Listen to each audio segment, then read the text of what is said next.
Imperial War Record, Stardate 56200.101. It is a dark time for House Magog. I have exposed Jareth's treachery to my father, and now find myself en route to Unity Station to confront my brother. We are first making port at Burdak Starbase to acquire superior weapons capabilities. Although General Magog is bringing the rest of our house into order after Jareth's madness, there may still be elements of the 112th Battle Squadron loyal to my brother, and should our confrontation with Jareth turn ill, I would have us be ready. Hello, and welcome back to Stardate 64. It is indeed dark times for the House Magog, but hopefully we'll be able to pull Jareth back from the brink of this madness, or at the very least find out what he's doing, why he's doing it. But in case he is indeed just Billy Bonkers, as we diagnosed earlier, it is time to spend a big chunk of that prestige that we earned and get ourselves the fanciest ship in the Klingon Defence Force, the Negh'Var. So let's head over to the nearest space station and get ourselves kitted out. So, let's look at the ship. There it is, look at that. The flagship of the Klingon fleet, the Negh'Var class starship, is the largest and most powerful vessel in the Klingon Empire. It features the very latest in Klingon weapon technology and a Polar Run torpedo refit becoming standard for the class. It is a Dreadnought class ship. You've got all kinds of hard points on this thing. Is covered in weaponry, which is awesome. Right, cool. There we go, and we finally have the biggest ship in the fleet. So first things first, we're going to get ourselves renamed as we normally do. It's the Mark V. We have the 6 shuttles, 20 marines, and 24 mines. It's a lot of mines for a ship that doesn't move very fast. Let's have a look and see what we've got in terms of weaponry. So, wow, okay, all kinds of weapon points on this thing. Let's have a look what the spread out's like. So 1, 2, 3, 4, 5 forward pointing, 2 rear, and 2 side weapons, which is crazy. So we can have things pointing in every direction on this. Let's have a look at the heavy weaponry. 2 forward, 2 rear. Again, it's already covered in pretty heavy weaponry as standard, which is great. We've got 9,000 prestige to spend, so let's see what we can do. First things first, we're going to make sure we've got our anti-cloak system, because that's been really useful to us recently. So many cloaked enemy vessels we're dealing with. There we go. And then we'll look at getting our weapons sorted. So, question is, do we want to go? It's already got Mark IVs on there, which is great. Do we want to have... Is it better to have a really powerful forward-facing array of fire, or having as many points covered as we can? Let's see what we can afford in terms of, like, power, so... and prestige. So even just adding that already puts us over the warp power usage. So our power usage is already over 97, so maybe that should be the first thing we sort out. Let's get rid of that again, and see if we can afford a better warp engine. So we're currently on a warp 9? Can we afford a warp 10? That's got to be the biggest one, right? Oh, we can. 131 power, which is amazing. But it completely clears us out, completely fills our thing. So I don't think we can quite afford that yet. Instead, let's see what we can do with what we've got. So I'm thinking maybe instead of having all these 4s, maybe we lower them down to 3 fasts, and we can put more of them on there.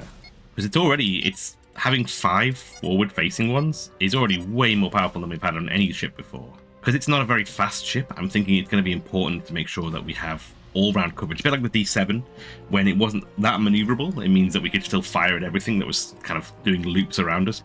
So let's see if we can cover this thing in Mark III, so we've got space for that. No, don't have the space, definitely don't have the power. So let's, I don't even have the money either, don't have the prestige, I should say. Let's see if we can lower these down. That is maximum, that is absolute max power. It's more power than we've got, and it's most of our money, but it actually does cover every angle. As max as we can. I don't know if we knock these down to Mark 1s, gives us a chunk more prestige. Power isn't as crazy. If we don't use these, we'd get attacks from the rear quite a lot. I mean, we attack from the front. We very rarely get that much combat going from the side, so maybe it's worth lowering those down just to the Mark 1s. Can we do anything about... Oh, we've got a rear-firing torpedo as well. Now, something I noticed on the other ships as well, I think it was the D7, where if you look at the size of the arc on this, it's quite a big kind of wedge. And these rear-firing weapons are really tiny slice of the pie to fire out of. So I'm not actually that interested in having a rear-firing heavy weapon. And I'm going to instead see if we can actually get, as it suggested, the Polar Run torpedo upgrade. Let's see if it lets us do that. Can't afford it. Okay, so we're going to stick with the polarized torpedoes for now.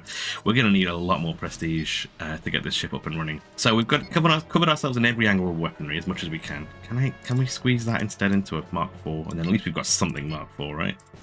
Yeah, that's better. There we go. It's exactly 97 as well. So we've got 1 Mark IV, 4 Mark IIIs, all facing forward, which is pretty hefty, as well as 2 photon torpedoes. Tractor transporter is only doing 4. Keep with the 4 for now. It should be fine. The bigger the ships, I guess, the more we need to transport at a time. Sometimes the 4 has been a bit awkward, but then when we did the freighter run by, that was nice and easy. It was just a super duper 4 per vessel. Off we go. Done. So it's making sure we've got the right balance for that. The bridge is all good. Maybe we'll get the Mark II cloak. It's a standard cloak rather than the absolute basic boy cloak. And lastly, yeah, we can spend a bit on the engine, see if we can get that 0.72 turning circle a bit higher. So the thrusters, it's always my main one. I want to get that turn. I want to turn to face the enemy as much as I can. So nope, it's too much. That we can do though. So that is almost maxed out the ship's storage space and giving us almost a 1 turning circle, which is, I mean, it's crazy. It's not that good even with all that, but it's the heaviest ship, I guess. Exactly the right amount of power. I think this might be the best we can do for now. Or maybe we can improve our shields perhaps, because usually they have the rear shields being less powerful. Can we afford a slightly better one? We can do it. It's only a little tiny touch of power difference. So at least we've got our shields balanced, apart from the forward ones, which are even better. We've got a full we're pointing in every direction. I think what I'd like to do is get this so it's really heavy on the front, like a proper attack ship, Klingon style. But until we've got the bigger warp engine, it's just not possible. We're gonna be firing 1 shot every 5 minutes otherwise. We spent all of our prestige updating this, and there we are. There is the 6-4 Mark V ready for battle. Let's have a look at our officers actually before we go. We've not looked at these for little guys for a while. Oh wow, and these guys have done really well. These guys are legendary. Amazing. Our ops officer is a legendary scanner. Can you be a legend? Can you be a legend at scanning? Have you heard about Beelzebub on the 6-4? He's a real legend when it comes to scanning. So, excellent stuff. Let's crack on our way over to Unity Station. Let's see if we can find anything to test our ship with along the way in our brand new vessel. Oh, we're already getting moved over. Oh, okay, we have arrived at the nebula and discovered that there are in fact 2 birds of prey skulking around the nebula. So first and foremost, we're going to take out those with our brand new Mark V. Imperial War Record, Stardate 56200.107. We are en route to Unity 1 and must pass through the Yatara Nebula in order to enter Federation space. However, our long-range sensors have detected 2 Romulan warbirds hovering outside the nebula. Surely the sight of this mighty vessel would send those targs running, but Beelzebub's exceptional scanning skills have revealed that their attention is fully on the nebula itself, or something within it. So, we will approach under cloak until it is too late for them to flee. Then reveal ourselves for glorious battle, and cleanse this sector of their Romulan stench. Red alert! So there are 2 Romulan ships this time. They will still be no match for the new 6-4. We've got 2 enemy Romulans who've been hanging around suspiciously around this nebula, so let's clear them out. First time we've taken on 2 Romulans at the same time, I think, so let's see how this goes. Hoping this should be a breeze. But we've got pretty decent power situations. I'm actually going to lower the shield a bit and make sure our weapons are up to scratch. They're doing the hit and run tactics that work so well. Let's put our anti-scanner on. Spy, oh, there they are. They're literally right there.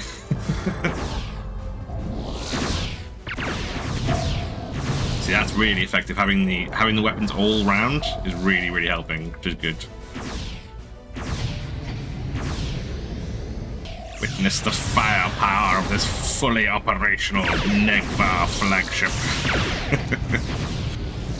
There we go.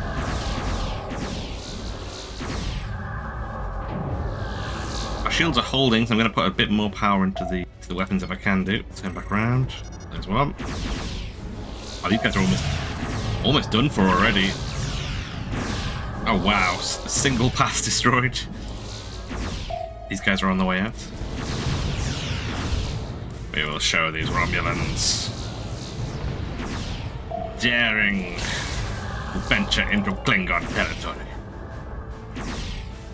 Almost done. Come on, one more shot. No, one more shot that hits. Come on, Tagbeck. Land a hit. The biggest ship in the fleet. There we go. Excellent stuff. A good first blood. 64 Mark 5. Imperial War Record Supplemental. We have another glorious victory for the Empire. I do not know what devious business those two warbirds were up to, but now their atoms are scattered into the nebula itself. Even outnumbered, the new 64 is truly a force to be reckoned with, and with this crew, nothing will stand in our way. We now proceed deeper into the nebula and make all haste to Unity 1. So there we go. Easily dispatched a couple of Romulan warbirds skulking around the Empire. Although we're actually in the neutral zone, it looks like, as we are crossing over to Federation space on the way to Unity 1.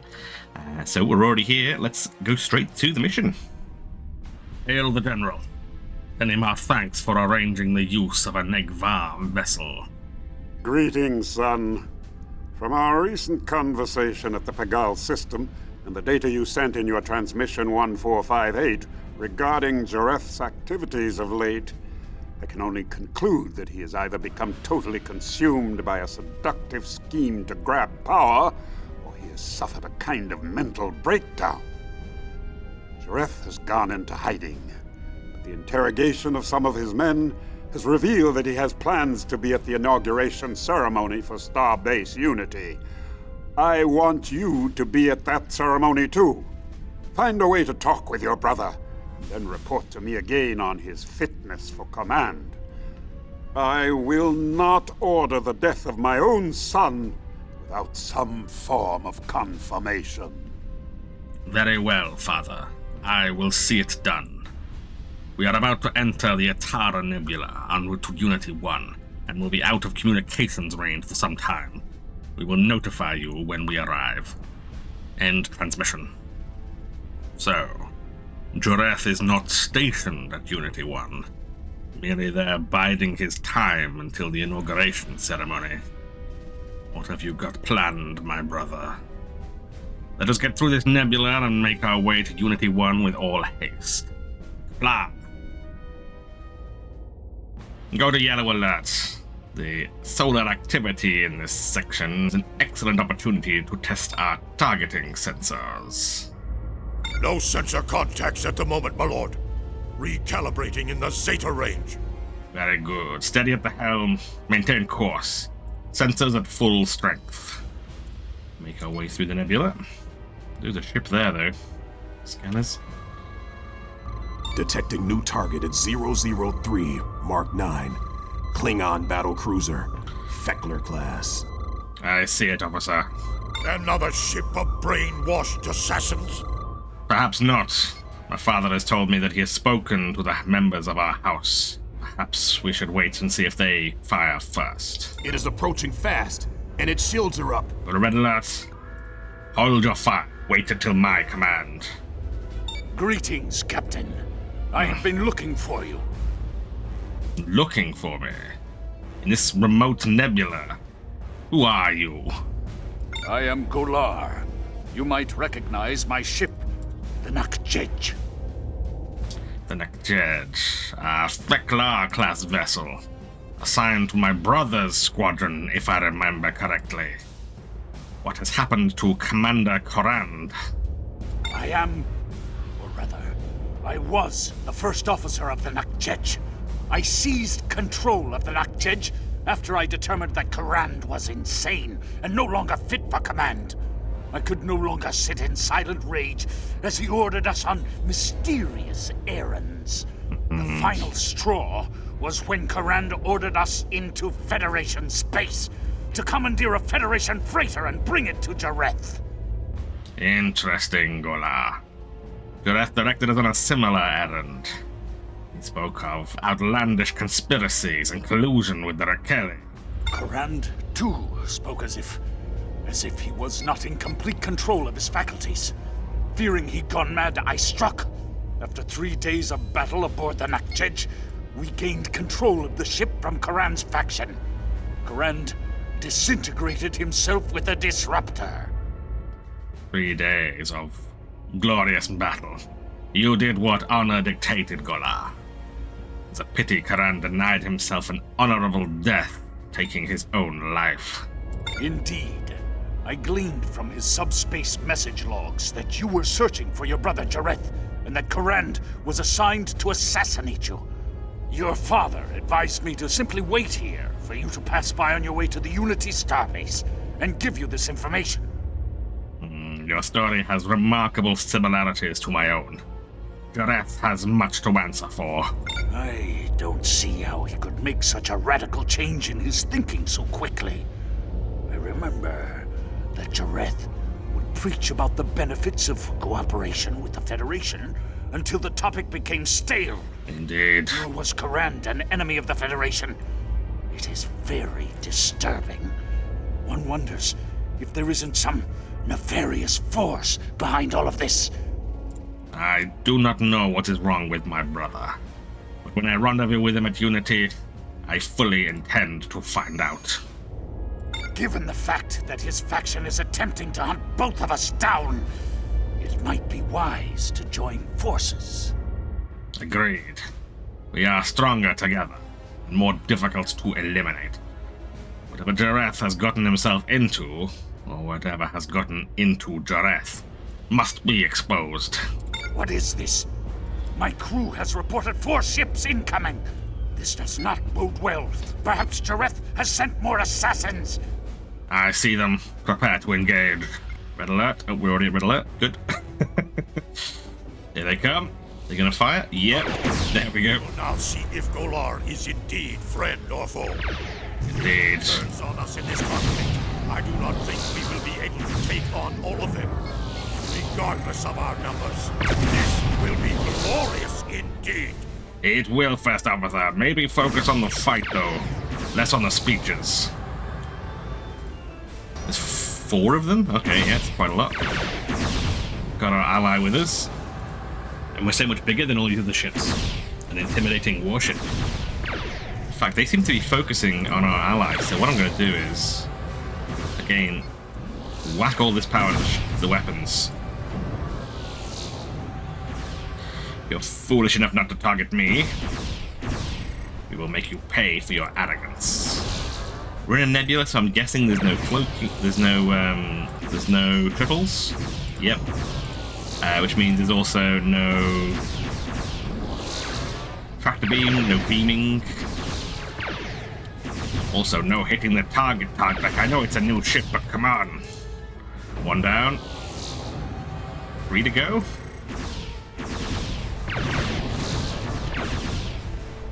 The more impressive Watcher. Let's put our anti-cloak on.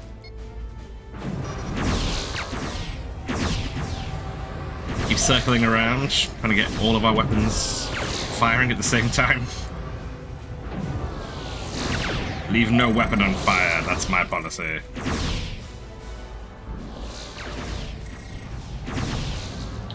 Because they're doing these hit and run tactics, so we're doing a lot of damage to a lot of them, but we're not finishing one of them at a time, so they're still active and they're still blasting the crap out of the Negh'Var. Another one down. No, don't target the Negh'Var. The fact that I can target them is pretty crazy. It's accidentally. Hello, allied warrior. Oh no, wait, sorry, I've just blown you up with the photon torpedo. Almost there. Come on, one more shot. Yes. Is there only one left now?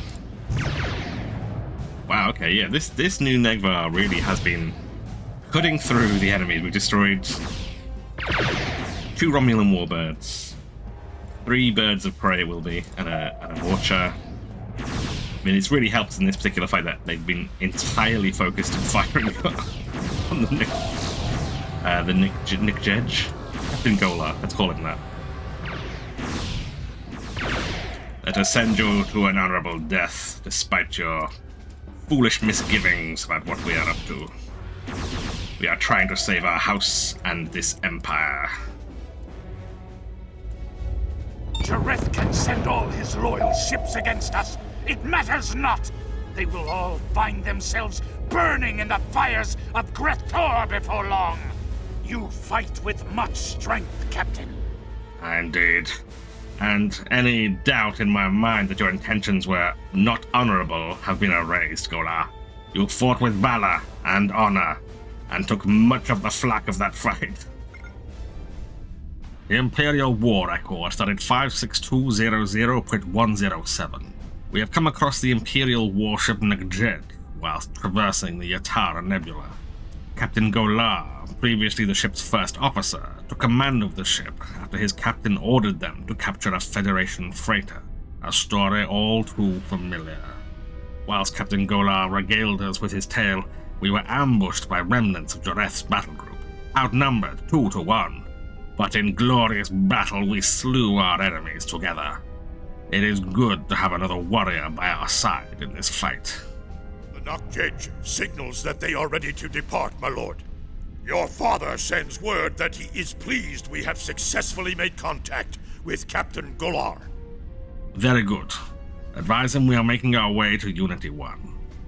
Also, tell him it would have been beneficial, perhaps, to mention that an ally was lurking in the nebula waiting for us in his previous lengthy message.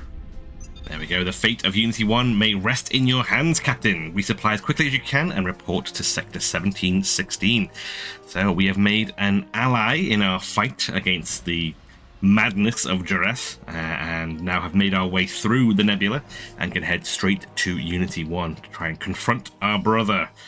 We've earned, again, a bunch more prestige, so maybe we will see if we can get that engine upgrade and get even more power kicking out of this ridiculous new vessel, and see how we fare in the next session of Stardate 64. Thank you for watching this episode of Stardate 64. If you enjoyed this video, then you can achieve glory for your house by leaving a like, leaving a comment, and if you subscribe, you can find out when my next video is released. But until then, I just wanted to say thank you again for watching, and we'll catch you next time.